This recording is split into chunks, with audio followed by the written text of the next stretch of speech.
The NASCAR Xfinity Series for the 38th time. CW Sports welcomes you to round 11 in 2025. Drivers, start your engines.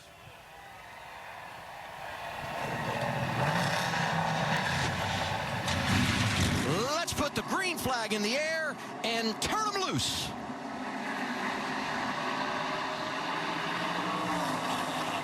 Jesse Love got away big time there and got in front. It's almost like Austin Hill did something we don't usually see them do, Jamie. That was work together to give the two the chance to get in front. Yeah, and I don't even know if they worked together, Parker. It almost looked like the 21 spun the tires a little bit. Had a wiggle. It allowed Jesse Love to get out front, but now they're together.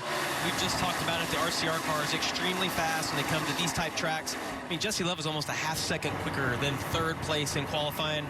It'd be interesting for us to watch how the balance of that car is, though. Typically, when you have a fast car by yourself, it's really loose when you're in the draft. You see that 53 black car right there? That's Joey Gase. Slots into fourth up there with an incredible qualifying effort yesterday. Man, he's thinking right there, okay, I like this. Stay here, guys. Don't anyone move. Don't get too wide. I want to be right here for the rest of the time. Yeah, Joey Gase wants to stay single file. The rest of the field is like, nope, we're going to go ahead and get this outside road to move up as quick as we can. 10, Daniel Dye racing alongside his teammate. The 11 is Josh Williams. That black and yellow 54, the best driver in qualifying yesterday from Joe Gibbs Racing. Another rookie, Taylor Gray. Help me. Who doesn't want to help me? 100%. It's what you have to do in a Super Speedway race. Constantly be evaluating, learning, taking notes, and trying to deploy that later on when there's more on offer. But as we get to the final lap at this stage, there is this win on the offer here. And I just don't know if that top line is going to have the momentum. It's going to take Christian Eckes and Josh Williams to get to the back of that 21. Look how far Love is out there. I feel like he could become a sitting duck. When anytime you give up that much space to the guys running second, they can get a huge run, and here comes Austin Hill. Yeah, Christian Eckes was able to give a massive shove to Austin Hill.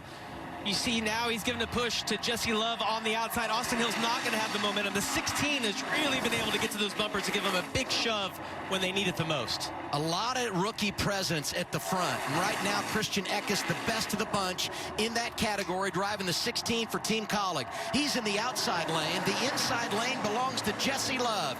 He's trying to lead every lap from the pole and win the opening stage. And driver 2 does just that. Opening stage victory to Jesse Love.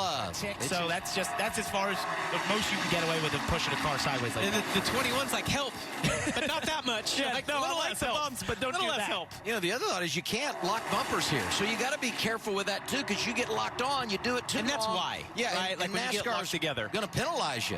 1 to go in the stage as we cross the start-finish line this time. Austin Hill leading, Allgaier making it happen in that low lane. Jesse Love is there, and 19, Eric Almirola in the mix. Yeah, keep your eye on Eric Almirola. Tremendous super speedway style racers, won in both series. Been really quiet all day today, and I think that's kind of his motto, right? Like, not flashy, but it's going to be there at the end. As you see, coming to this stage end, has put himself in a great position, and he's going to be in a better position if that 8 can get to his rear bumper, give him a little bit of a push. They all sort of stalled the momentum there. The 21's going to be able to cover the bottom of the keys and be that 2 car on the side. He's not able to cover him. They're going to be side by side. Now he's eked out a little bit. It's going to be up to him to decide. He moves to the top here and sort of covering both as we go through 4.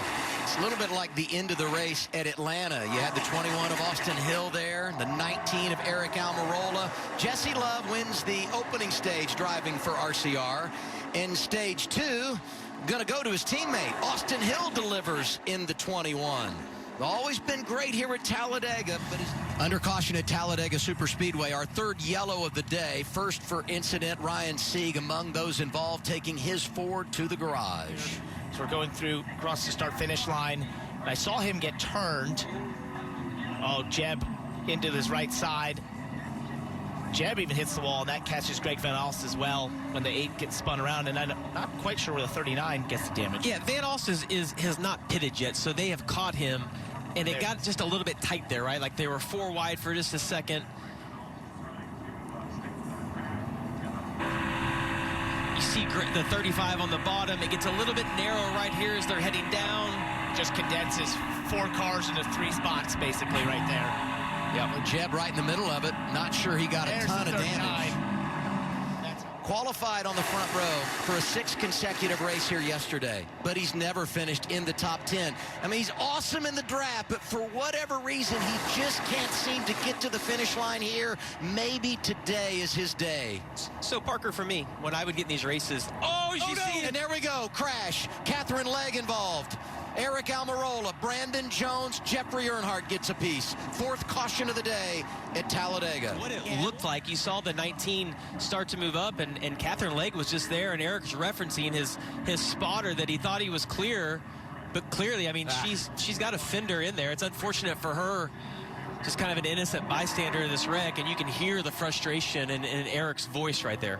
Brandon Jones almost went over. Did you see that? That right side got hooked up in the air a little bit. Glad that thing set down safely. The lane just keeps fading back.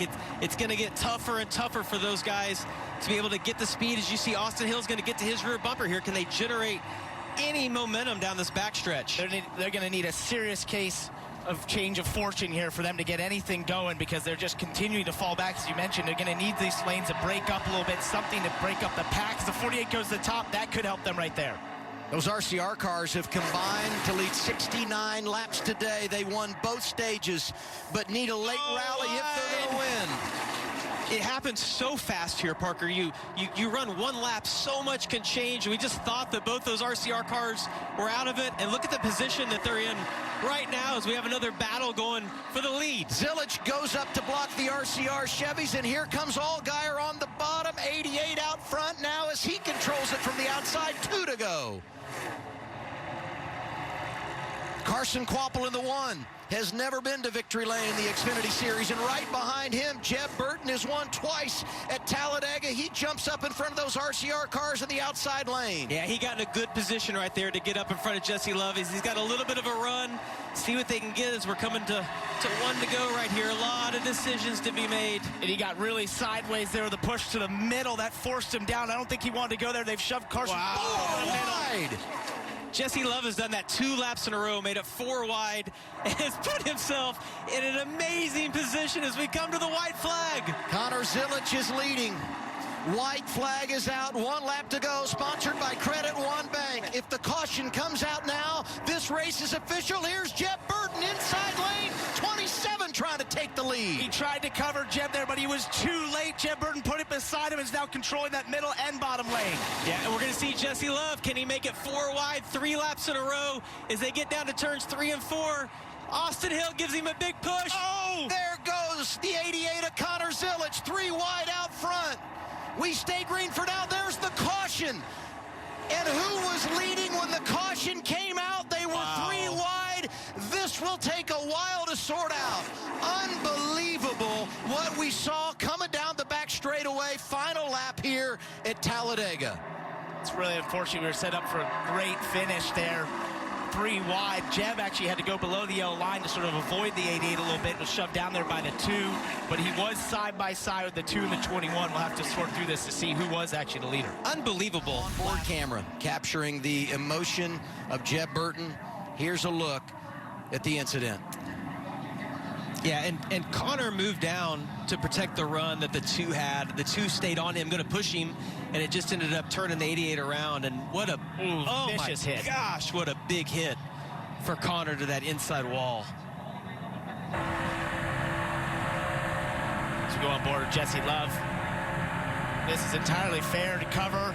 Absolutely. And right there, and we've talked about it today, where we've seen cars be able to hit on the right side, but it's hitting on the left. That's a really vulnerable place.